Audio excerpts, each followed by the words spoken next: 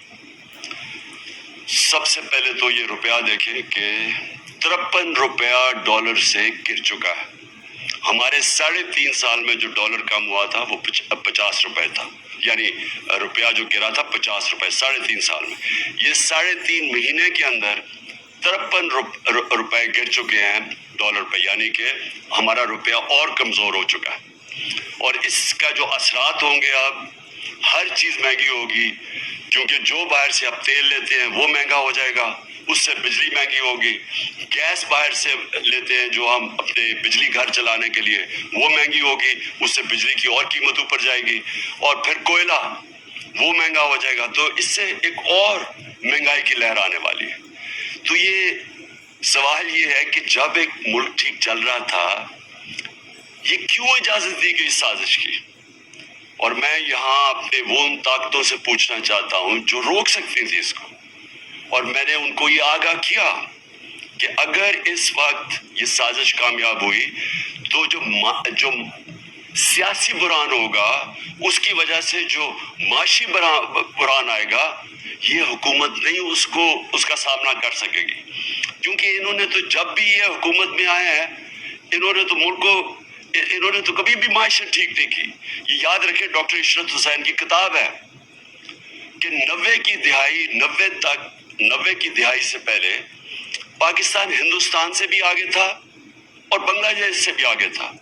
جب سے یہ دو خاندان آئے ہیں، ہم ان دونوں سے، ہندوستان سے بھی پیچھے رہ گئے، بنگلہ دیش سے بھی پیچھے رہ گئے۔ تو انہوں نے تو ملک ٹھیک نہیں کر سکنا تھا، کیونکہ ان کی وجہ سے تو ملک نیچے گیا ہے۔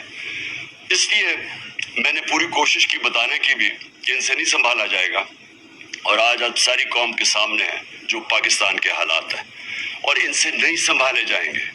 جدھر آج ہم کھڑے ہیں، ہم سب کو یہ خوف ہے کہ یہ اب مزید اور بگڑیں گے، اور ہم سب کو یہ خوف ہے کہ جب ہم کہتے ہیں سری لنکا کیا ہوا؟ سری لنکا میں آخر میں وہ بحران ادھر تک پہنچ گیا کہ ان کے پاس پیسے نہیں تھے تیل دینے کے لیے، اور جب وہ نہیں تھے تو وہ سارا جو ملک آپ کے سامنے ہے وہی رک گیا، اور اس کی وجہ سے پبلک سڑکوں پہ آ گئی۔ تو اس لیے بہت ضروری ہے کہ ابھی سے، میں اب آگے کا آپ کو بتا رہا ہوں کہ اب کیا کرنا کیا ہے۔ میرے خیال میں سب سے ضروری پہلی چیز کرنی ہے، اور میں اب سے نہیں کہہ رہا، جب یہ میری حکومت گرا بھی رہے تھے تو آپ کو پتا ہے کہ میں نے تب خود ہی اپنی حکومت گرا کے میں نے الیکشن اناؤنس کر دیے تھے۔ مجھے تب بھی پتا تھا کہ ایک ہی طریقہ ہے کہ بجائے باہر سے کوئی سازش کر کے ہماری حکومت کرائے، ہمارے لوگ فیصلہ کریں کہ کس نے پاکستان کی قیادت کرنی ہے، کیوں کوئی بیرونی سازش کے تحت کوئی آ کے ہمارے اوپر بیٹھ جائے۔ تو لہٰذا میں نے تب بھی خود ہی فیصلہ کر کے اپنی گورنمنٹ گرا دی تھی اور الیکشن اناؤنس کر دیے تھے۔ آج بھی میں یہ کہہ رہا ہوں، اور میں کہنا چاہتا ہوں کہ تب اگر الیکشن کروا دیے جاتے تو آج پاکستان کو اس بحران کا سامنا نہ کرنا پڑتا۔ میں آج یہ کہہ رہا ہوں کہ ایک ہی راستہ ہے آگے ہمارے، صاف اور شفاف الیکشن۔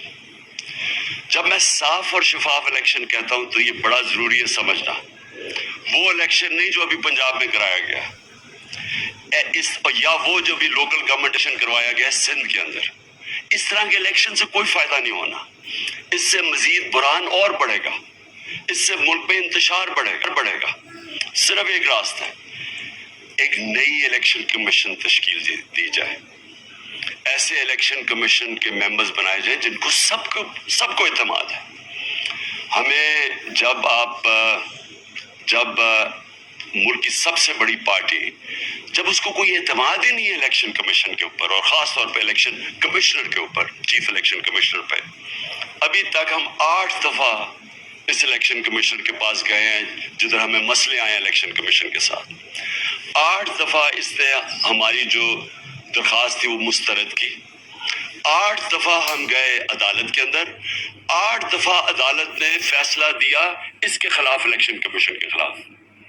مطلب یہ ہے کہ بحیثیت ہم قوم مقابلہ کر سکتے ہیں، اور جو سب سے پہلے میرا جو پلان بنا ہوا ہے، میں حکومت ملتی ہے تو میں سب سے پہلے اپنے بیرون ملک پاکستانیوں کو موبلائز کروں گا.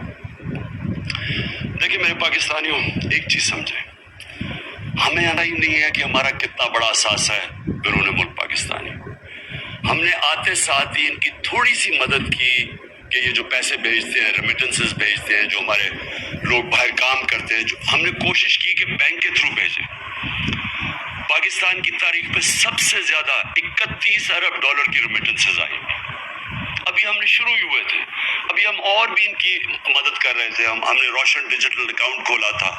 ہم نے ابھی ان کے لیے پوری ایک پلان بنایا ہوا تھا کہ کیسے ہم نے ہاؤسنگ کے اندر ان کی انویسٹمنٹ لے کے آنی ہے. جو سب سے بڑا میرا پلان تھا، اور مجھے سب سے افسوس ہے کہ پہلا پلان سیبوٹاج کیا یہ آصف زرداری کی سندھ حکومت نے. ہم نے ایک بنڈل آئلینڈ ہے، اس کے اوپر ایک پورا ایک نیا شہر بنا رہے تھے، ماڈرن سٹی، اور بڑے بڑے انویسٹرز آ گئے جنہوں نے اربوں ڈالر اس میں انویسٹ کرنا تھا. تو اس سے ہونا کیا تھا کہ اس سے ایک تو کراچی جو پھیلتا جا رہا ہے اور جو مشکل، پانی بھی نہیں دے سکتے، سیوریج بھی نہیں دے سکتے، یعنی کراچی کا حالات جو کھنڈر بنتا جا رہا ہے. جب ایک پورا ایک ماڈرن سٹی جس طرح دبئی ہے، کیا وجہ کہ ہم دبئی جیسا ایک جزیرے کے اوپر شہر نہیں بنا سکتے؟ تو وہ پورے انویسٹرز بھی آ گئے. سندھ حکومت نے سیبوٹاج کیا. انہوں نے کہا کہ نہیں، ہم این او سی دے کے واپس لے لیا. اس پہ ڈالرز آنے تھے. دوسرا جو راوی سٹی ہے، راوی سٹی لاہور کو بچانے کے لیے پرانا پلان ہے کہ 15-20 سال کا. اس کے لیے بھی لوگ آ گئے، انویسٹرز تیار. ابھی بھی انویسٹرز ہیں، پتہ نہیں ابھی وہ، کیونکہ جب سے ہماری حکومت گئی ہے مجھے نہیں پتا، وہ بھی آ گئے. ایک عدالت نے 1 سال سٹے آرڈر دے دیا. آگے بڑھ نہیں جاتے ہمیں، تو رکاوٹیں تھی. لیکن اگر دونوں جگہ پیسہ آ جاتا تو آج یہ جو ہمارا روپیہ گر رہا ہے، یہ روپیہ نہ گرتا، کیونکہ ہمارے پاس